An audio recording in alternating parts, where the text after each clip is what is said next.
Working in the early days of the film industry was downright dangerous, and, in some cases, deadly. The hazards grew even worse when film crews ventured into remote locations like deserts, rugged terrains, or the African wilderness.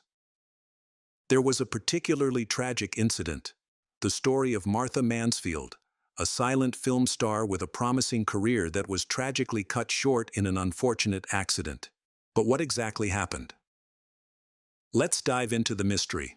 Martha Mansfield was born Martha Ehrlich on July 14, 1899, in New York City. Her father, Maurice J. Ehrlich, hailed from Pennsylvania, while her mother, Harriet Gibson, was an Irish immigrant who arrived in 1885. Martha also had a younger sister, Edith, born around 1905. From a young age, Martha dreamed of becoming a stage actress. During a summer spent with her grandmother in Mansfield, Ohio, she and her friends performed Romeo and Juliet, in which Martha played the role of Romeo. Reflecting on her childhood ambitions, she once shared that, at just 14, she decided to pursue acting and approached William Brady, who was casting for Little Women at the time. While Brady initially teased her for being so young, he eventually offered her a small role as a boy in the production. In addition to acting, Martha worked as a model for artists and photographers. Alfred Cheney Johnston, a well-known photographer, described her as having a delicate pastel beauty, but within a year, she grew bored with the work, feeling it was too passive and didn't challenge her creativity. By 1913, at just 14 years old, she was already performing in the chorus of the musical Who My Thumb and appearing in a Winter Garden Review. Over the next few years, she took on roles in productions like The Sanctuary Girl in 1916 and On with the Dance in 1917. Her big break in film came thanks to her actress friend Hazel Dawn, who recommended her for roles in Max Linder's movies. Taking the stage name Martha Early, she signed with the Selig Polyscope Company and appeared in 3 films alongside a French comedian. Although she was offered a year-long contract, she opted for a 6-month contract at $250 a week. During this time, she formed a close bond with Linder, who was known for his eccentric personality. Unfortunately, his films didn't connect with American audiences, and he eventually returned to France. In 1918, she caught the attention of Florence Ziegfeld, who featured her in The Ziegfeld Follies of 1918. That same year, she made her film debut in Broadway Bill, playing the love interest of Harold Lockwood's character, a Manhattan playboy. However, her performance didn't win over critics. Martha Mansfield had a whirlwind schedule, balancing her time between the film studio and the New Amsterdam Theater. She shared with Photoplay that after performing in the Follies at night, she'd catch some sleep, grab a quick breakfast, and head to the studio by 9:00 a.m. By evening, she was back at the theater. Martha admitted that she often went to the studio in an exhausted state. In early 1919, Martha revealed she was leaving the stage to focus on her film career. She starred alongside Eugene O'Brien in The Perfect Lover, the first of 4 films they made together for Selznick Pictures. In this movie, she played Mavis Morgan, a supporting character. Although the film is now lost, its plot is known. Brian Lazar, a struggling artist, returns home after pawning a valuable ring. A woman and a detective accuse him of theft, but Brian begs to share his side of the story. He explains how Mrs. Beefield, pretending to admire his art, seduced him into a romantic affair. After painting her portrait, Brian gains popularity among society women and becomes known as the perfect lover. However, he and Mrs. Beefield are caught in a scandalous situation. Disillusioned, Brian returns to his hometown, where he falls in love with Eileen Hawthorne, the daughter of his former teacher. The two marry and move to the city, living in poverty. One day, an old acquaintance gives Brian a valuable ring to pawn, but this same woman later accuses him of stealing it. When Brian shares his story with the detective, his innocence remains in question until he introduces his wife and newborn child. Overcome with regret, the woman drops the accusation and leaves Brian and his family in peace. Later in 1919, Martha returned to the stage for a final performance in the Ziegfeld Midnight Frolic, which began in October of that year. He transformed the unused rooftop level of the New Amsterdam Theater into a unique venue with seating, tables, box seats, and a balcony. The space featured a mechanized stage, as well as a glass walkway where chorus girls performed above the audience. By 1919, the show had been renamed the Midnight Frolic and had become even more risque than the Follies. While the dancers on the glass walkway were supposed to wear bloomers, this rule wasn't always strictly enforced. Audience members voted for the most beautiful dancer, and the winner's salary was doubled. To keep the event exclusive, Ziegfeld charged a $5 cover fee, equivalent to about $117 today. Front row seats cost $3, roughly $55 today, while orchestra seats were $2.5. The upper class loved the lively party-like atmosphere, and the Midnight Frolic became an annual tradition. The show offered a mix of comedy, singing, and dancing, featuring big names like Francis White, Teddy Gerard, Eddie Cantor, Will Rogers, and W.C. Fields. During the 25-minute intermission, guests could enjoy dancing, drinks, and dinner. Back then, cold beer and soda cost between 75 cents and $1 equivalent to $17.23 today, while small bottles of champagne were priced at $2.75. The Ziegfeld kitchens gained fame for serving steak dinners and beluga caviar at $2 per serving. Despite the backdrop of World War I, the Midnight Frolic was a symbol of opulence. In 1917, the New York Times reported that Ziegfeld spared no expense, with one chiffon scene alone costing $3,000 and overall production costs reaching $100,000. The club operated for 7 years, but Prohibition ultimately brought the Midnight Frolic to an end in 1922. Martha, however, didn't stay at the Midnight Frolic for long, as a major opportunity soon came her way. In 1920, John Barrymore cast her as his fiancée in Dr. Jekyll and Mr. Hyde, a role that launched her into movie stardom. Reflecting on the experience in an interview with Photoplay, Martha admitted she was easygoing, but confessed to being terrified about acting alongside the legendary Barrymore. She revealed that she only found him intimidating when he was fully transformed into Mr. Hyde. Martha's portrayal of Dr. Jekyll's sweet and innocent fiancé was in stark contrast to Nita Naldi's exotic cabaret singer. Critics took note of Martha's performance, with one review praising her for being not only beautiful, but also delivering a competent performance. Interestingly, Barrymore relied on his own physicality for the facial contortions and body movements instead of makeup. During one particularly intense transformation into Jekyll, a prosthetic finger from Hyde's hand flew off due to Barrymore's movements. After Nita Naldi's death in 1961, the New York Times noted in her obituary that Barrymore had discovered her while she was dancing at Manhattan's Winter Garden Theater. Critics from both trade publications and fan magazines largely praised Dr. Jekyll and Mr. Hyde, with much of the acclaim focused on Barrymore's performance. Variety called it a fine and dignified presentation and highlighted Barrymore's brilliance, even while calling the story itself absurd by contemporary standards. They remarked that Barrymore's natural beauty and physicality served him well as Dr. Jekyll, while his portrayal of Hyde was a marvelous depiction of animalistic behavior. However, they also noted that Barrymore's star power occasionally overshadowed the production. On April 2, Variety reported that the Rivoli Theater in New York City was already seeing massive box office success from the film's screenings. Public reactions to Dr. Jekyll and Mr. Hyde in 1920 was a mixed bag, especially when compared to the critics' largely positive reviews. Fan magazines and everyday moviegoers had a range of opinions. For example, in its June 1920 issue, Photoplay shared critic Burns Mantle's account of two friends who had drastically different takes on the film. One called it a masterpiece destined to become a cinematic classic, while the other said it left her deeply depressed, claiming it gave her an overwhelming case of the blues that she doubted she'd ever fully shake. The magazine also highlighted the film's popularity. During its New York premiere, The crowd's excitement led to a door and two windows being broken. Martha Mansfield's role in Dr.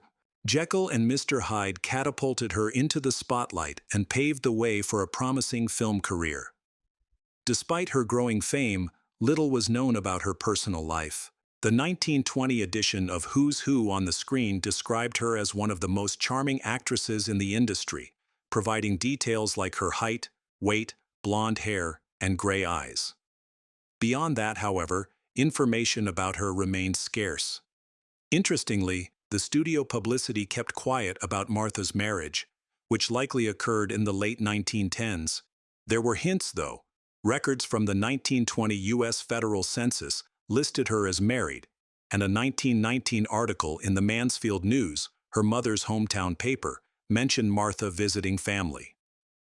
She and her husband had spent several weeks at their home in Twin Lakes, Wisconsin, before she headed to New York to work on Civilian Clothes, her final film with famous players.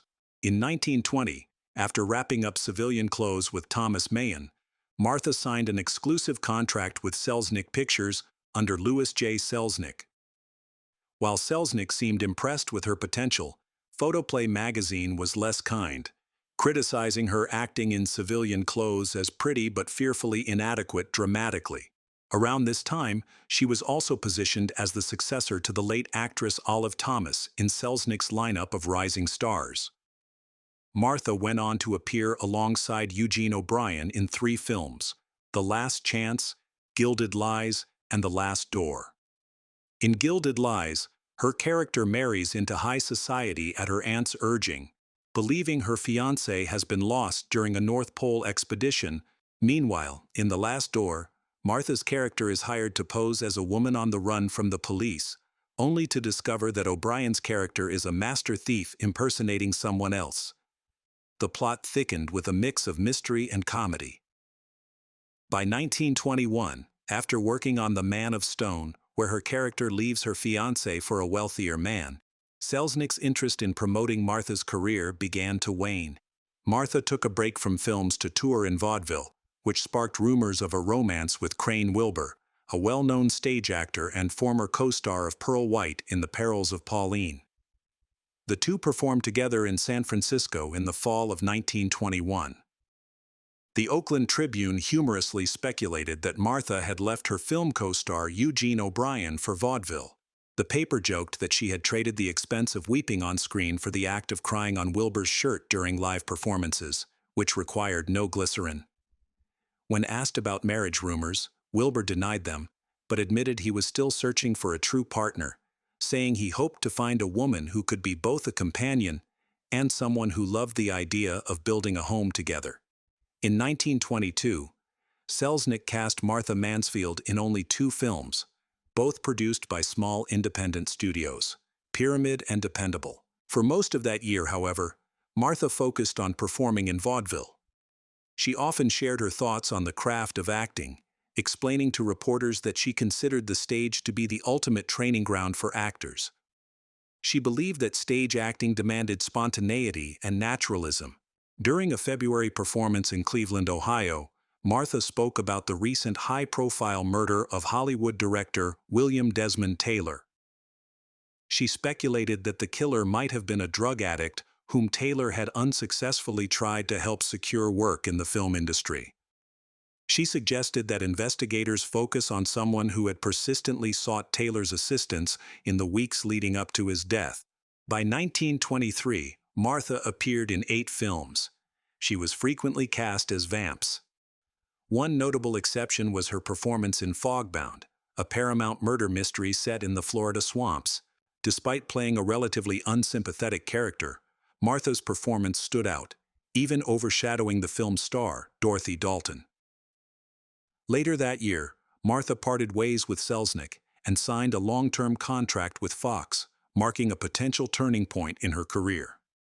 Her first project with Fox was a minor role in The Silent Command, a thriller about a plot to destroy the Panama Canal. The film promised plenty of excitement, complete with a hero, a vamp, and dramatic twists. Critics praised Martha's performance, though they noted inconsistent lighting during her scenes. By November 1923, Martha was already filming what many believed could be her breakout role in The Warrens of Virginia. In this Fox production, she played a young Confederate woman engaged to a Union officer. The cast began shooting in Hollywood before moving to San Antonio, Texas, to complete the location scenes.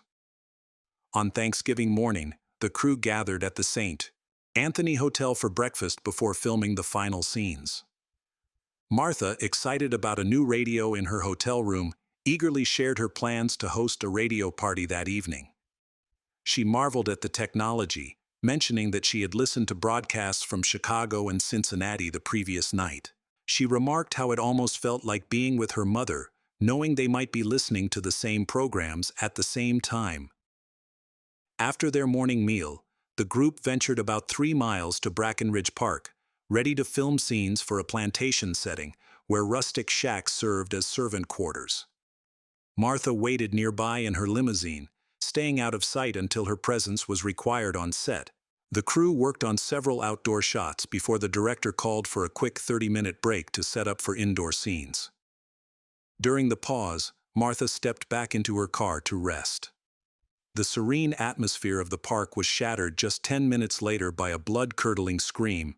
It was Thanksgiving Day, and the film team was scheduled to wrap up final scenes between Martha and her co-star, Wilfrid Lytell. Martha decided to rest alone in her limousine. Unbeknownst to her, an ember from a match that hadn't been fully extinguished still smoldered on the car floor. Someone had casually flicked the match after lighting a cigarette, oblivious to the lingering danger.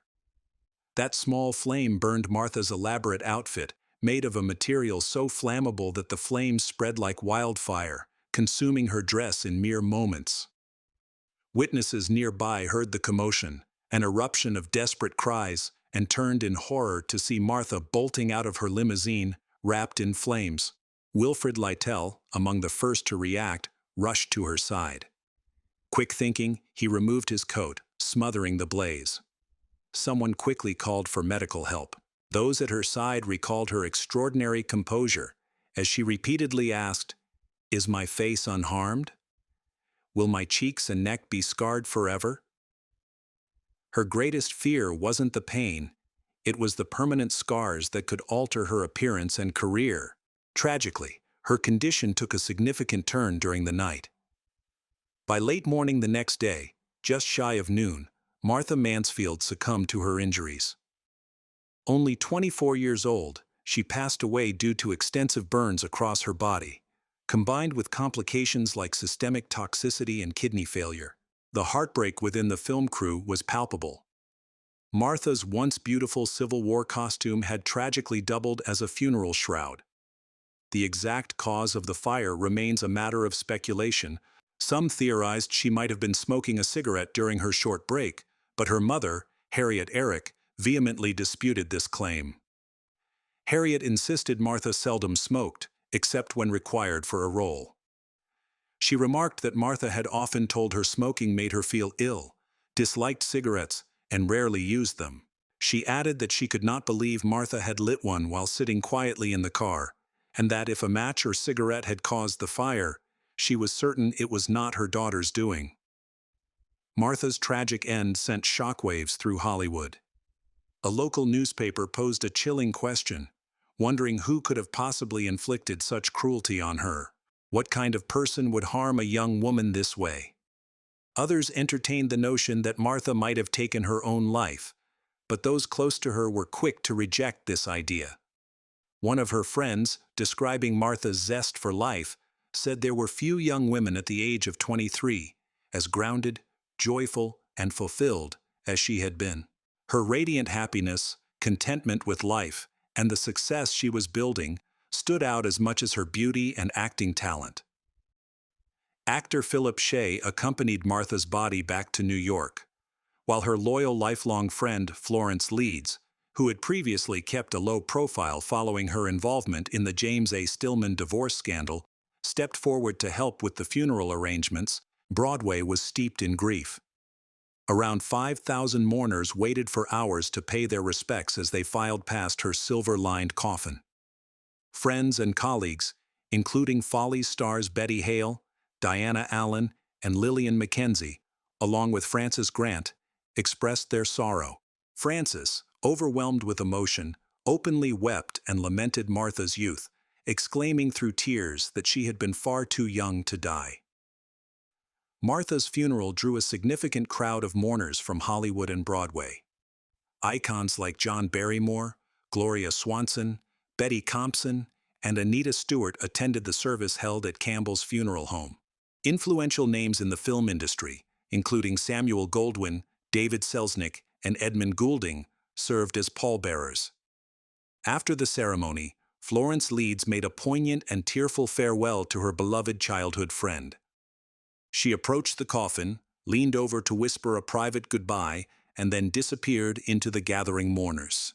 Martha was laid to rest at Woodlawn Cemetery in the Bronx, New York. Tragically, her final role in The Warrens of Virginia was reduced to an almost negligible part after her passing. Another actress, Rosemary Hill, was given greater prominence as the film's supporting star. When the movie premiered in October 19, 2024, Variety noted Martha's absence from the title credits. Wilfrid Lytell, who played the male lead opposite Martha, was the only one acknowledged for his role. The devastating reality is that the world never got to see where her journey might have led. Just as she was beginning to live the life she had always dreamed of, Martha Mansfield's bright future was extinguished far too soon. Thank you for watching. Don't forget to follow us for more untold stories about Hollywood. This episode ends here. See you next time.